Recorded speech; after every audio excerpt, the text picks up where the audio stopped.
तो शीश का एक तो अर्थ है अहंकार और दूसरा अर्थ है विचार,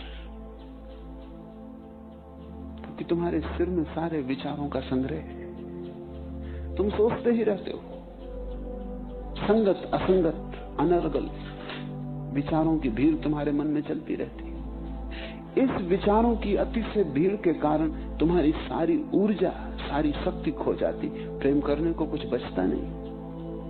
मस्तिष्क शोषक हो गया है, वो तुम्हें चूस लेता है, हृदय के पास तक रस की धार पहुंच ही नहीं पाती। तुम्हारी सारी ऊर्जा तुम्हारे विचारों में नष्ट हुई जा रही, और तुम्हारे विचार 99% विक्षिप्त है, उनका कोई भी मूल्य नहीं। तुम न विचारो तो कुछ हर्जा न हो जाए, लेकिन तुम होश में ही नहीं। कभी तुमने बैठ के घड़ी भर देखा कि तुम क्या सोचते रहते हो? कैसा कचरा तुम्हारे मन में चलता रहता है। इस कचरे को चला के क्या होगा? दिन चलता है, रात चलता है, सोने में, जागने में, सपने में, विचार में कचरा घूम रहा है। और ध्यान रखना कि छोटा सा भी विचार चलता है तो तुम्हारी शक्ति को नष्ट कर रहा है। वैज्ञानिक इस नतीजे पे पहुंचे हैं कि अगर तुम 1 घंटे जाके खेत में कुदाली लेके गड्ढा खोदो तो जितनी शक्ति समाप्त होती है, 15 मिनट विचार करने में, चिंता करने में उतनी ही शक्ति समाप्त होती। चौगुनी शरीर के श्रम से, मन के श्रम में समाप्त होती। शरीर का श्रम तो कम हो गया है, आदमी का मन का श्रम बढ़ गया है। सिर शोषक हो गया है, वो किसी और तरफ शक्ति को जाने ही नहीं देता, सारी शक्ति को खुद ही पी लेता है। हृदय आक्रामक नहीं है, वो प्रतीक्षा करता है, प्रतीक्षा करने की वजह से ही वंचित है। जब तक तुम सिर को न गिरा दोगे, विचार को न गिरा दोगे, तब तक तुम्हारे हृदय में मरुस्थल रहेगा, जल के स्रोत वहां तक न पहुंच पाएंगे। और वहां पड़ा है बीज प्रेम का। जल स्रोत वहां तक पहुंचे तो ही प्रेम अंकुरित होगा। कहते हैं कबीर, प्रेम न बाड़ी उपजे, प्रेम न हाथ बिकाए, राजा प्रजा जी रुचे, शीश दे ले जाए। शीश देने को ठीक से समझ लेना। विचार और अहंकार दो छूट जाएं तो तुम्हारा सिर गिर गया। अब प्रेम की संभावना खुली, अब प्रेम खिलेगा।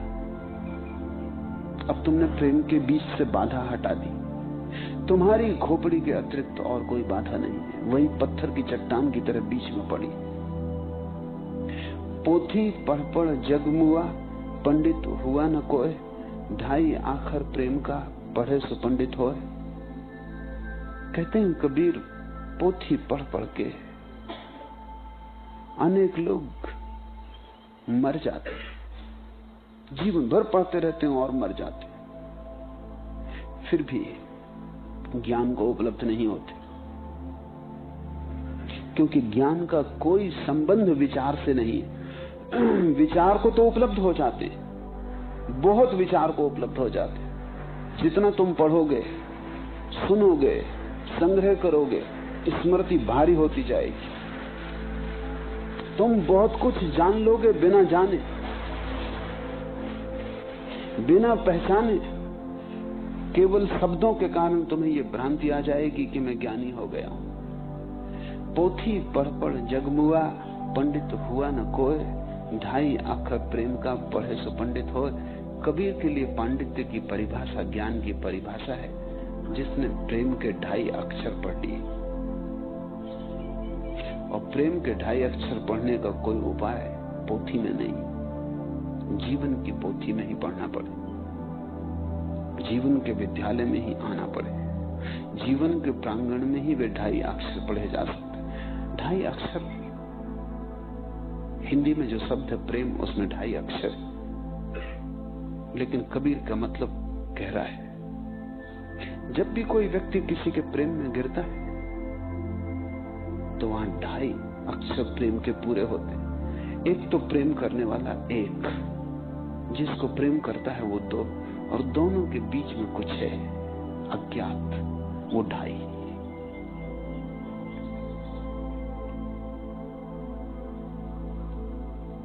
और उसे क्यों कबीर आधा कहते हैं, 2.5 क्यों 3 कह सकते हैं?